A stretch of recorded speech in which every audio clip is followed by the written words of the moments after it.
उद्याला आहे कालभैरव जयंती. आपण म्हणतो ना आपल्याला शनी, राहू, केतू अशा प्रकारचे दोष आहे.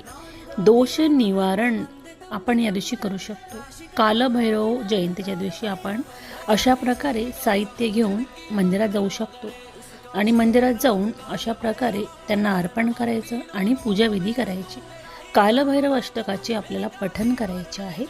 तर बघा, आपण घरामध्ये तुम्ही अशा प्रकारे शिवपिंडीजवळ सुद्धा चारमुखी दिवा लावू शकता. अगदी शिवभगवानांच्या मंदिरात जाऊन शिवपिंडीजवळ सुद्धा लावू शकता किंवा कालभैरव यांच्या समोर सुद्धा लावू शकता.